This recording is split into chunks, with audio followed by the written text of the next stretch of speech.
Tunamshukuru Mwenyezi Mungu, alhamdulillah kwa matokeo mazuri ambayo tumeyapata.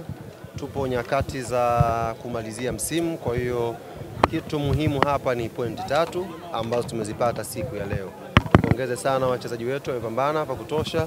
Tupongeze technical staff na mwisho niwapongeze sana mashabiki, wanachama na wapenzi wa klabu yetu ambao wamekuja kwa wingi leo hapa KMC Complex.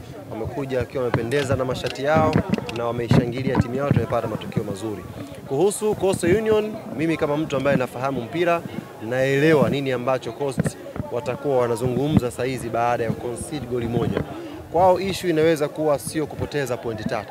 Kwao issue inaweza kuwa idadi ya magoli ambayo wangefungwa baada ya kupoteza hizo pointi 3. Ukicheza na Yanga hapa KMC Complex, chances za Yanga kushinda ni 70% kwenda juu. Kwa hiyo ukija hapa kwa timu kama Coast ambayo pia inapambana kuangalia namna gani itakuwa na pointi nzuri za kusalia ligi kuu msimu ujao, lazima pia factor ya magoli kwa maana ya goal difference waizingatie. Kwa hiyo nilikuwa najua wanakuja hapa kwa ajili ya kupunguza idadi ya magoli, na kama wangejaliwa wangepata sare. Lakini tumejaliwa kushinda, tumepata goli moja, kwa wao linaweza kuwa na faida, linaweza likaboost confidence yao kwenda kwenye mechi inayofuatia. Lakini pia kwa Yanga ushindi wa goli moja una faida kubwa kwa sisi, kwa sababu tunakwenda kwenye mchezo mwingine mkubwa 10 dhidi ya Azam Football Club. Pengine tungeshinda goli 6, goli 7 leo, concentration ya player ingekuwa ina shake kidogo kwenda kwenye mchezo huo. Kwa hiyo kushinda goli moja pia kunapeleka ujumbe kwa wachezaji wetu kwamba hapa mwisho ligi ni ngumu, wanatakiwa wajikaze, wapambane tuweze kupata matokeo mazuri kwenye mechi zilizobakia inshallah. Kuwakosa baadhi ya nyota Stefano Aziz, Ibrahim Baka ambao mara kadhaa wamekuwa wakipata nafasi kwenye kikosi cha kwanza, ilikuwa inaleta pressure kwenye mchezo huu dhidi ya Coastal? Hapana, haijatupa pressure yoyote kumkosa Azizi, Baka na wengine, wala haijaathiri chochote kwenye mpango yetu. Tulishawahi kuwa na hao wachezaji kwenye pitch, tukashinda goli moja vile vile mechi zilizopita huko nyuma. Tulishawahi kuwa nao tukafungwa vile vile wakiwa kwenye pitch. Kwa hiyo haijakuwa na madhara. Lazima mechi kama hizi zikiisha, basi tutenge pia nafasi ya kuwapongeza wapinzani namna ambavyo wamecheza vizuri, wamejilinda. Tumecreate nafasi, goalkeeper wao amekuwa na mechi nzuri, kaweza kupunguza idadi ya magoli. Kwa hiyo sisi tunajivunia pointi 3 na ndio msingi uliotuleta hapa KMC Complex leo. Tuliona Khalid Aucho akishindwa kuendelea na mchezo, kutolewa nje the same to Kibabali. Pengine hali zao zikoje, hususan kwa Aucho alionekana kama kuhuzunishwa na kile ambacho kilipata kipindi cha kwanza? Yes, tumezungumza na daktari wa timu na ameniambia ni mapema sana sasa hivi kutoa ripoti ya majeraha wachezaji hao wawili. Kwa ameniambia tumpe muda, pengine kesho patakuwa pana check up, alafu atugee majibu kama ni injury kubwa au ni injury ya kawaida ambayo anaweza kuwepo kwenye mchezo unaofuatia. Hiyo ni kwa Aucho, lakini pia na mchezo wa derby. Sisi hatutegemei mchezaji mmoja. Unaweza kumkosa Aucho, akacheza Duke Abuya, akacheza Shuaboy, akacheza Mudathir kwenye namba 6, ndio baada matokeo mazuri. Kwa hiyo ni kumuombea kheri kwanza asiwe ameumia sana, lakini kama ameumia sana basi Yanga sio kwamba itakuwa ndio imekufa. Yanga itaendelea kutokea hapo na tutamani kupata matokeo mazuri kwenye mechi inayofuatia. Mnarejea Chamazi tarehe 10 dhidi ya Azam. Ni hamna maswali wengine? Tuambie pengine mipango mikakati dhidi ya Azam. Yes, huo ni mchezo mwingine mkubwa, mchezo mwingine mgumu kwetu sisi. Azam FC watakuja na nguvu zote baada ya kupoteza mchezo uliopita. Wao pia wapo kwenye vita ya nafasi ya 3 na ya 4 na pengine wana matumaini ya kwenda nafasi ya 2. Kwa mechi itakuwa ngumu sana, lakini sisi kama Yanga tumeshajiandaa na mambo haya muda mrefu. Tunajua mechi Azam itakuwaje na tunajua pia tulipoteza mechi ya kwanza dhidi yao. Kwa lazima mechi hii tujipange kikubwa, na nichukue fursa hii kuwaomba mashabiki, wanachama na wapenzi wa klabu yetu Tanzania nzima kwenye matawi, tuanze maandalizi. Kama ambavyo tungeweza kujiandaa na mechi kubwa yoyote ya Yanga, aidha ni ya kimataifa au ya nyumbani, basi maandalizi hayo tuyafanye pia kwa Azam FC, kwa sababu ni mchezo ambao unaweza kuamua hatima ya furaha yetu msimu huu. Umenichukua muda gani kuandaa idea Mashati Day?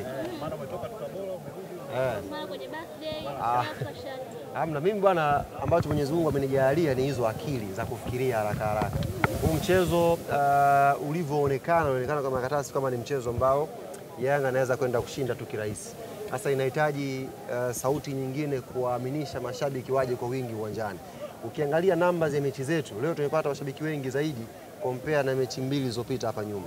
Maana yake tubuni kitu kingine ambacho kitawahamasisha mashabiki sasa wasifikirie tu ushindani wa mechi, wafikirie mtoko.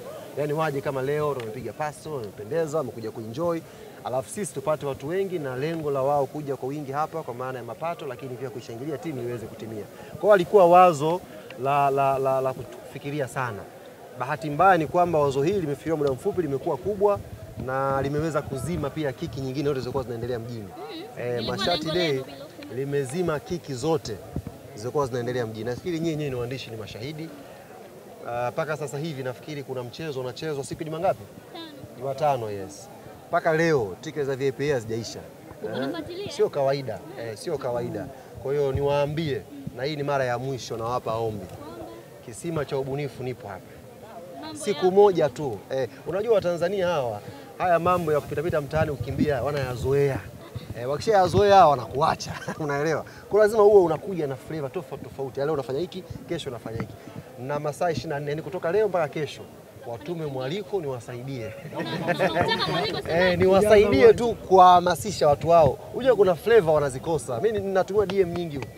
Haki ya Mungu na DM nyingi sana huku. Makolo akiniambia wewe ungekuwa kwetu tungeenjoy sana. Nikaambia kweli sasa siri za watu huwezi kutoa mawasiliano ya watu public. Wasipokuja manake mechi inaweza kasema na watu 600 pale ndani. Uwanja ni kweli kwa sababu tiketi za VIPs ni watu wangapi kwa ule uwanja? Ukitoa wale wageni waalikwa zinabakia tiketi 300. Kwa mchezo wa robo finali mpaka leo tiketi 300. Usike na mechi yao kivyovyote. Huko ni kutangatanga. Mimi nawashangaa sio kwa nini yani baada ya wazungumzie mechi yao wao wanadili tu na Yanga. Sijui kwa nini yani. Yaani sijui kwa nini wanajishtukia. Nimeona kwa mechi hii ndo wamefanya press conference 8. Mechi hii peke yake. Kaanza msemaji, wamekuja wazee, wamekuja mababu, mabibi, wamekuja kina shangazi, wajomba, leo ni wengine wameenda leo. Yaani wanakuja watu wote watangatanga. Yaani sisi tuna mambo yetu, tunajiandaa na mechi na Azam. Pambaneni na hali yenu. Yaani mkituzungumzia Yanga sio kama kuhamasisha watu wenu waje uwanjani. Tumieni mbinu mbadala za kuhamasisha watu waje uwanjani. Watu wamegoma. Sasa kwenye mechi 3 za mwishoni kwa wameibuka mano mechi kwenye mechi 3 za mwishoni alafu mnaendelea kwenye mchezo dhidi ya Azam. Wengine pia mnatangaza kama kisasi au kuna namna ambayo pia mtaingia? Hapana. Sisi mechi ya leo imeisha hapa. Kesho tunakwenda kuanza maandalizi ya mchezo dhidi ya Azam. Mchezo wa Azam unahitaji mingi, unahitaji maandalizi makubwa. Kwa hiyo hatuwezi kuyazungumza tu hapa kama tuko tayari na Azam. Lazima kesho tukajiandae kwa ajili ya ni mchezo mgumu, mchezo mkubwa na naamini kila mwana Yanga anajua ukubwa wake, anajua ugumu wake na kila mmoja anakwenda kujiandaa pale Azam Complex. Pacome Zouzoua ni tuzo ya 3 mfululizo lakini tuzo ya 6. Ameniambia tuzo yake ya 6 ya man of the match. Ukiwa una D2 maana yake hayo ni maandalizi ya most valuable player, MVP wa ligi. Unajua MVP wa ligi anapatikana kwa details kama hizi, yes.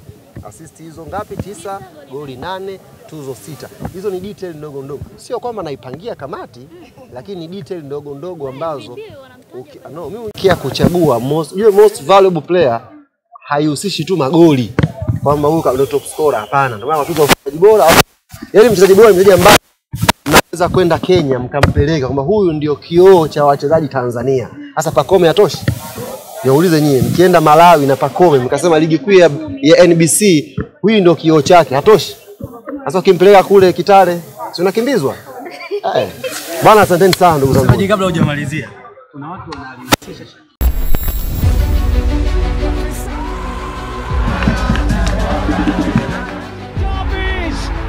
City are in front.